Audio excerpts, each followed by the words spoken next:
कालच्या व्हिडिओमध्ये तुम्ही पाहिलंच असेल, काल आपण झणझणीत बेत केला होता दुधी भोपळ्याच्या भाजीचा, पण आज दुधी भोपळ्यापासूनच एक खमंग टेस्टी असा पदार्थ बनवणार आहोत. त्यासाठी व्हिडिओ कंटिन्यू करा. आज जो आपण दुधी भोपळ्यापासून पदार्थ बनवणार आहोत तो तुम्हाला नक्कीच आवडणार आहे. तुम्हाला इथे काय करायचंय, गव्हाचं, ज्वारीचं आणि डाळीचं पीठ समान घ्यायचं आहे. एका वाटीने मोपून इथे मी एक वाटी पीठ घेतलं. आता त्याच्यामध्ये मिक्सरच्या भांड्यामध्ये लसूण, मिरची आणि आलं चांगलं बारीक करून घेतलं. दुधी भोपळा खिसलेला टाकला. एक वाटी कांदा बारीक असा कापून टाकायचा आहे. हळद टाकायची, लाल तिखट टाकायचं, काळं तिखट थोडंसं टाकायचं. काळं तिखट नसेल आवडत तर स्किप पण करा. चवीप्रमाणे मीठ टाका, भरपूर सारी कोथिंबीर चिरून घाला. चांगलं मिक्स करा. चांगल्या पद्धतीने याचा पिठाचा उंडा मळून थोडं पाणी टाकून मस्त असा उंडा मळून घ्यायचा. व्हिडिओमध्ये दाखवते त्या पद्धतीनं पिठाचा उंडा मळून घ्यायचा. आता एक सुती कापड असेल ना तुमच्याकडे, ते पोळपाटावरती सुती कापड टाकायचं, पाण्यामध्ये भिजवायचं आणि उंडा घ्यायचा आणि मस्त असं थापून घ्यायचं. धपाटं, याला धपाटे म्हणतो बरं का दुधी भोपळ्याच्या आमच्याकडे. तुमच्याकडे काय म्हणतात, थालीपीठ म्हणता का धपाटे, मला कमेंट करून नक्की सांगा. चांगल्या पद्धतीने थापून घेतलं आणि धपाट्यासारखं बोळ पाडून घेतलं. तव्यावरती थोडासा तेलाचा शिंतोडा मारला आणि धपाटं चांगलं पलटी करून घेतलं.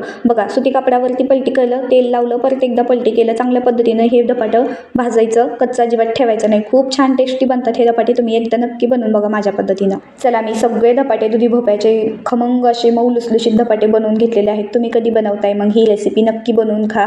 आता ह्या दुधी भोपळ्याच्या धपाट्याबरोबर तुम्ही दही पण खाऊ शकता, पण मी ते तुरीच्या डाळीचं सपक वरण केलेलं आहे. व्हिडिओ जर आजचा जरा जरी आवडला असेल तर लाईक करा, शेअर करा, सबस्क्राईब करा. धन्यवाद.